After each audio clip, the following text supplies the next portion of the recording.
Welcome to the Fralin Spotlight Talks for YouTube. Before we begin, I encourage you to use these videos interactively. When you are prompted to observe, pause the video and look carefully.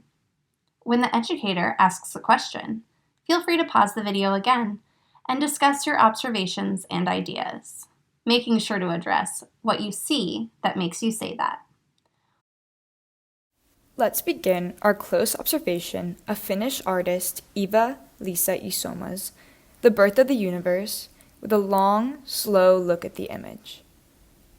Let your eyes scan the entirety of the work. Start at the top of the work and work your way down. Then, look from left to right and right to left, noticing features both big and small. What do you notice with this first observation? Feel free to take a moment to discuss with those around you. If writing your ideas, try pausing the video and writing down 10 things you see. Then, after a few more minutes of observation, write down 10 more things you see.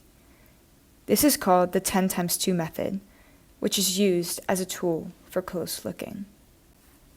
I notice color at first glance. I see white on a navy blue background.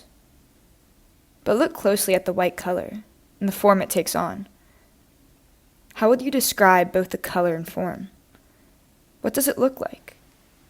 What might it remind you of? To me, the form isn't an opaque white. It's hazy. Where would you encounter a white like this? In a natural landscape? A factory setting? A city?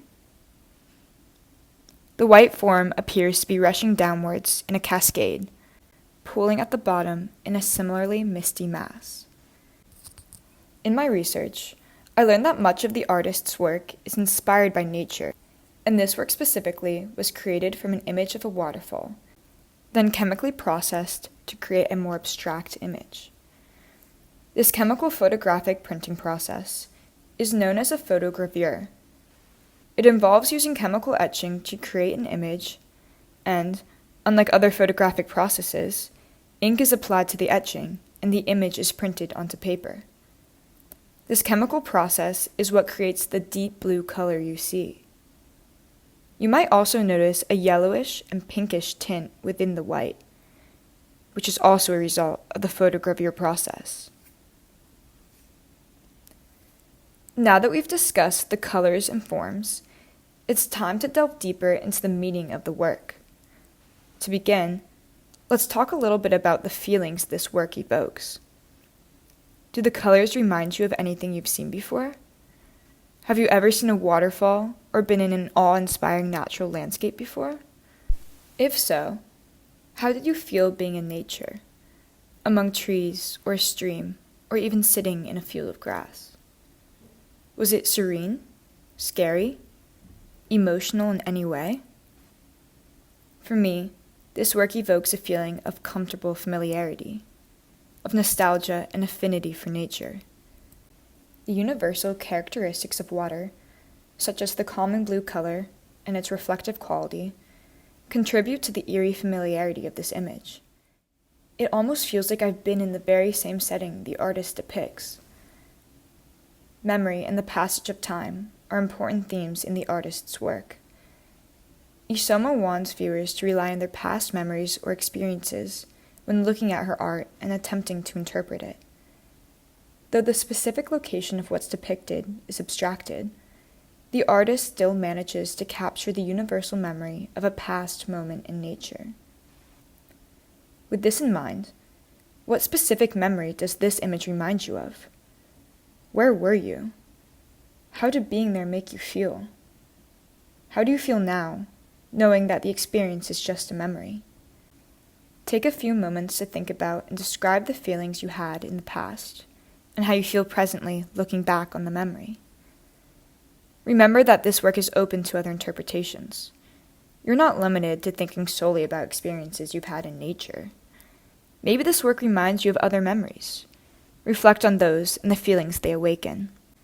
Remember that the artist made this image purposefully ambiguous, so that it can retain its universality and freedom to interpretation. For me, this work is bittersweet. The artist recaptures those feelings of awe and wonder once experienced from viewing nature's indescribable beauty and makes them permanent in her art. But the remembrance of past experiences remains just that. They're intangible memories, and an overwhelming air of melancholy exists alongside those wondrous feelings. To me, this work contains layered complexities, revealed only through observation and contemplation. How does this work make you feel?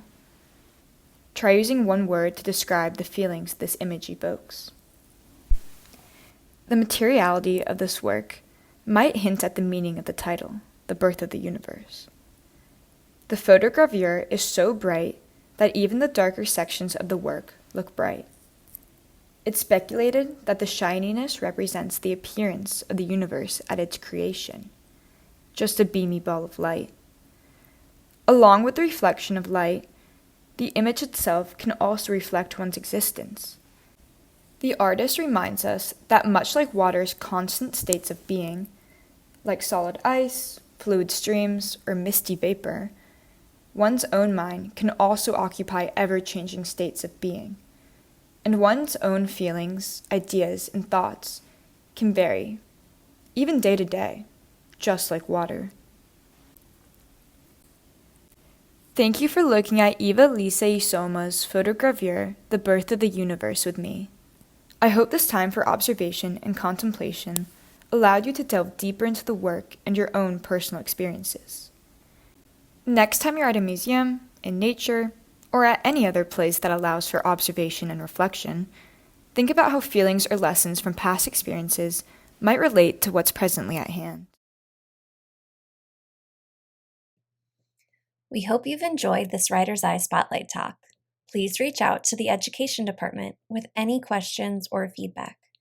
Our email is museumoutreach@virginia.edu.